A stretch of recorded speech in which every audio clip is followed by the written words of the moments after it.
Hello, good people. Maya, aka MJoy here. I hope you're doing great. I am coming at you with the first book review ever. First book that I read in January of my 3-book a month in 2020 and beyond, plus the review of each book that I do every month. Part of that challenge. So this is the first book review video. So I'm so excited that I'm getting this out. Obviously it's March. So I'm going to start cranking these out now that I'm in my rhythm and I know what I want to say. But hey, the first book that I read in January was one that I purchased at a local used bookstore in the Castro, Dog Ear Books in San Francisco. Shout out to them. If you're in the area, that place is the best. Such a good store. New and used, for sure. And I was with some family, and I was with particularly my cousin Jen, who's awesome. I follow her and on social media, and I love what she says and everything. And she said when she saw this book, she was like, hey, this is a must. This is a must read. I was like contemplating whether I was going to read it or not, or buy it. And she's like, read this. This is step 1. And then it goes up from there. So I'm like, oh, yo, she confirmed it. But okay, no more waiting around. The book was Rich Dad, Poor Dad. What the rich teach their kids about money that the poor and middle class do not. It's by Robert Kiyosaki. Okay. So just quick precursor. I read a book in college. Okay. I studied ethnic studies, gender studies, race, class, gender, social justice, how all these issues intersect with each other, right? And I remember tapping into feelings of anti-wealth.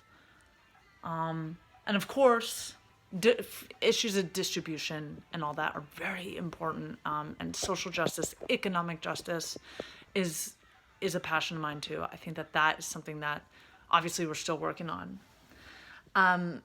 But someone that I really admire in that space of social justice and cultural critique is Bell Hooks. Bell Hooks has written a ton of books, okay? And one of my favorites, though, is Where We Stand, Class Matters. Okay, so I'm bringing up class right now just quickly because dude is bringing it up in his title, okay?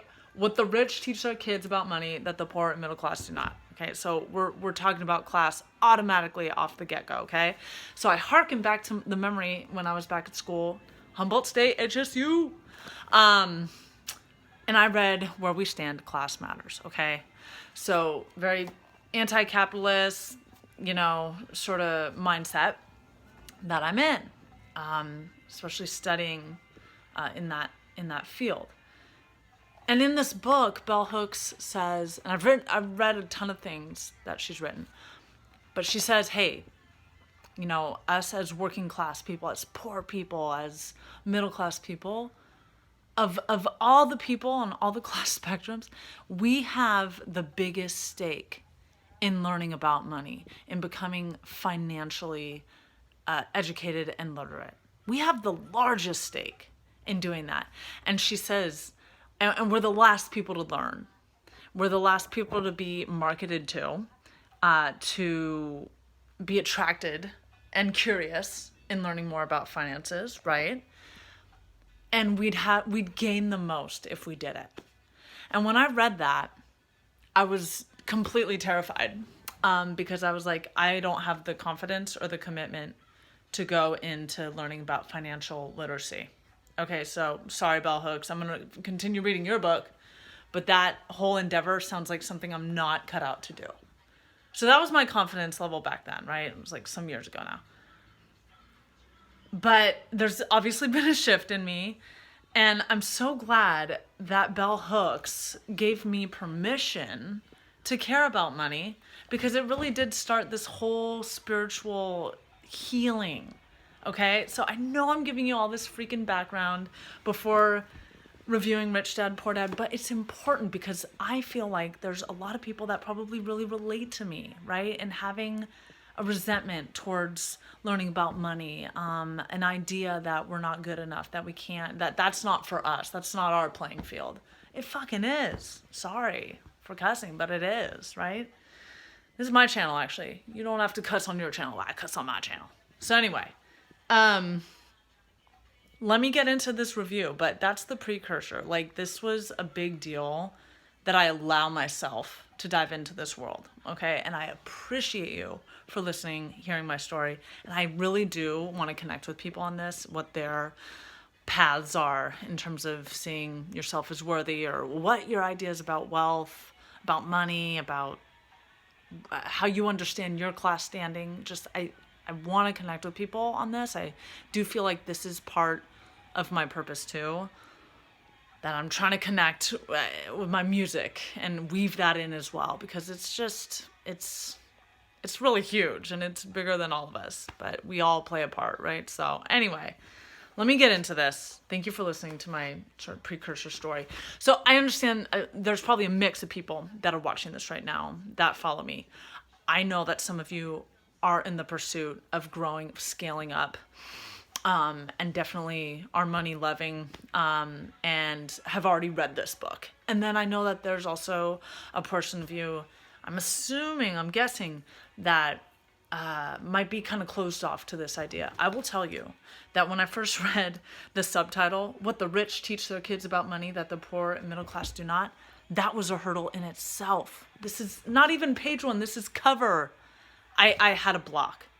But then I slept on it, right? And I realized, hey, what the rich teach their kids about money that the poor and middle class do not, that is an opportunity for me to learn something. So when I first read that, I thought, I have my defenses up. This guy's judging me for being poor, or working class, or middle class, or whatever. He's judging me because I'm less than, right?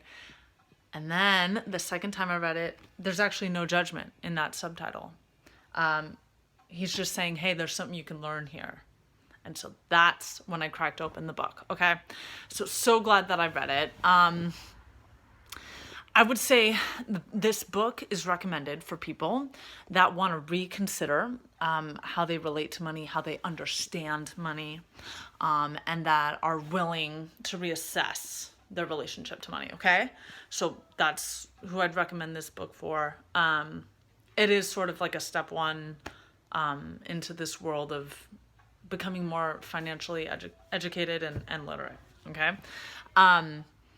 In terms of points where I was confused, like literally, he's talking about reassessing in your life what's an asset and what's a liability, okay? And so I thought it was fascinating that owning a house is actually considered in like a broader pulled back scale of educated, like, financial experience.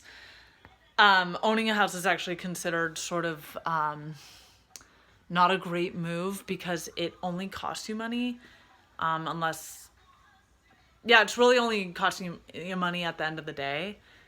Now, this is not my life experience, so I'm not going to speak too much on that. I'm a renter, and from what I'm gaining from this book, though, I think I want to keep on renting and truly only own something if in some way it could generate income in a way that feels, of course, ethical and awesome for everyone involved. Okay, so that's my attitude today.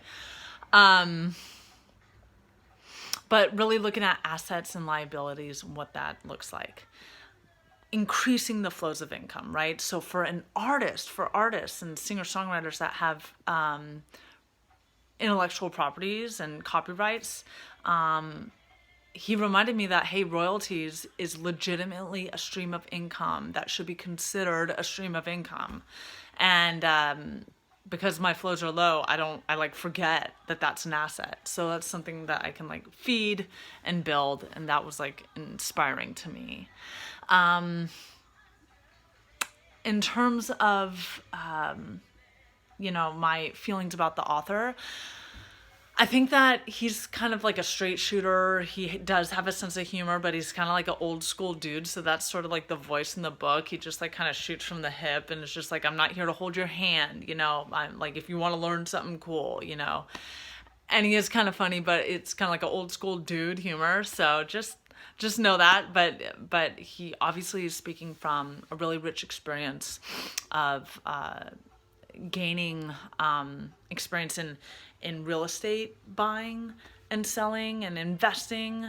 He's also super experienced in the stock market. So now Mr. Kiyosaki is he owns a company where he promotes financial literacy and education, and he creates different ways to teach that to adults and kids. So I think that that's pretty cool. And so it was a believable experience because he's got all this credentials and just his experience, and the most compelling thing I think was that he started his journey as a child. He grew up in a middle class, pretty solidly comfortable middle class background, but he had a wealthy friend growing up as a kid, and both his biological father and his best friend's father were both very strong father figures in his life. So this guy grew up with not only his mother and his dad, but an additional sort of father figure and mentor as a kid on up. So having these two strong figures during his development, he was a secure kid, encouraged to be courageous and curious and creative. It was all encouraged in him. So it was like a really good, interesting story just in child development in that way. But I think he was able to make his own decision then, as a confident kid, that, you know, he was able to judge who is best to take money advice from, because he was already curious about making money. And he would get certain sort of limited and cautious and sort of fear-based messaging from his biological father about money. But then he got like a lot of encouragement about money from the wealthy, the rich dad that he refers to. So he has a rich dad and a poor dad. That's how he differentiates them. And his rich dad would show nothing but curiosity and creativity around possibilities. So a nice quote that I got out of the book was like, instead of saying, you know, we can't afford it, ask yourself, how can I afford that? And I know it sounds really simple, but the latter, the question, how can I afford that, opens up creative doors and windows in your brain.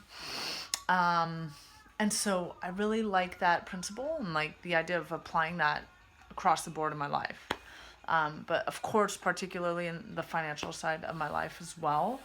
And another really good quote that I took and noted for this is that, hey, a person can be highly educated, they can be professionally successful, and financially illiterate. So that was a light bulb moment, an aha moment for sure. I think that the graphs and the visuals that he has in this book, I'm one-handed right now, but he's got like a lot of simple graphs that are so simple that it's kind of surprising, right? Like how helpful they are. But it's like, hey, don't underestimate like these lines and boxes. Because that's how a lot of people learn. He breaks it down in this simplified way and helps you see like, hey, where are your expenses? Where's your income? What are your liabilities? What are your assets? And the more attention that you give to your money and your path and your goals, the stronger this whole foundation becomes. So, you know, on a sort of closing note here, he says, you know, if you can't make up your mind decisively, then you'll never learn to make money, and opportunities come and go quickly. Being able to make a quick decision is an important skill. So I am just gonna decide here that this video should probably be wrapped up because I've been talking a lot about it. But, I hope that I brought some nuggets of inspiration, curiosity, just some practical information here. Let me know what you think.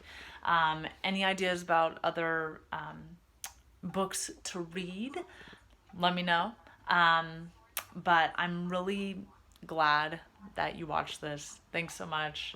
If you have read it as well, Rich Dad Poor Dad, let me know anything that really came up for you. I shared the things that, were highlighted in my mind. But if there was anything when you read it that stood out for you that you think should be included, definitely leave it in the comments. Thanks so much for watching, and I hope you all have a beautiful night.